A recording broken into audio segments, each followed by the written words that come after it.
আমরা প্রায় আমার 13টার বিষয়ে প্রায় 1400-র মতো কেন্দ্র আমরা ঝুঁকিপূর্ণ হিসেবে মানে গুরুত্বপূর্ণ হিসেবে চিহ্নিত করেছি আর কি।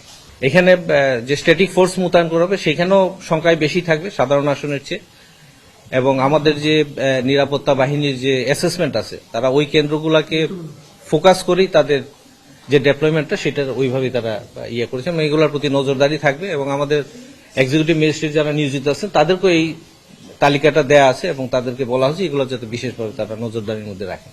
এটা আনসার যেভাবে করে সেইভাবেই হবে। এটা তারা আমি করতে তাদের আনসারের ট্রেনিং ম্যানুয়াল আনসাররা করে তারা তাদের মতো করে প্রশিক্ষণ দেয়। এই বিষয়ে আনসার ভালো বলতে পারবে যে তাদের প্রশিক্ষণ যথেষ্ট হয়েছে কিনা। মোটেই না, এটা আমি বরং যারা ঢাকার 13টা আসনের প্রতিদ্বন্দ্বী প্রার্থী যারা আছে আমি তাদেরকে বিশেষভাবে ধন্যবাদ দিই এই কারণে আমরা যখনই তাদের কাছে যে বিশেষ সহযোগিতা চেয়ে তারা কিন্তু আমাদের কোঅপারেট করেছে। অনেক ক্ষেত্রে যেহেতু দীর্ঘদিন পরে আসলে একটা প্রতিদ্বন্দ্বিতাপূর্ণ নির্বাচন হচ্ছে, অনেকের আচরণবিধিতে প্রথম দিকে আন্ডারস্ট্যান্ডিং এর একটু ছিল, তারা হয়তো ভেবেছেন এইভাবে হবে, কিন্তু আমরা যখনই নক করেছি যে না এটা তো এইভাবে না এটা ওইভাবে হবে, তারা কিন্তু মেনে নিয়েছে।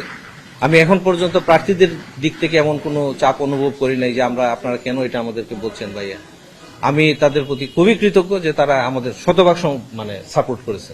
নতুন লাইফবয় অ্যালোভেরা শ্যাম্পু, চুল করে ন্যাচারালি স্ট্রং, মাত্র 2 টাকায়। সেই জন্যই তো আমাদের এত ডেভেলপমেন্ট। দেখবেন ইনশাল্লাহ যদি এরকম কিছু হয় আমরা কি করি। আমাদের প্ল্যান বলে দিল তো যারা করতে চায় তারা আগেই জেনে গেল।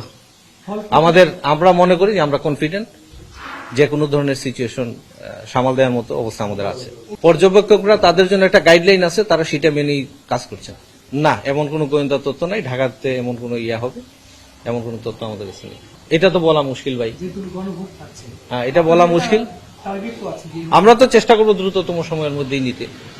একটা হলো যে বেসরকারিভাবে হয়তো কেন্দ্র থেকে নেয়ার আমাদের সরকারিভাবে প্রসেস করে দিতে একটু সময় লাগে। আমরা চেষ্টা করবো যত দ্রুত এটা দেওয়া যায়।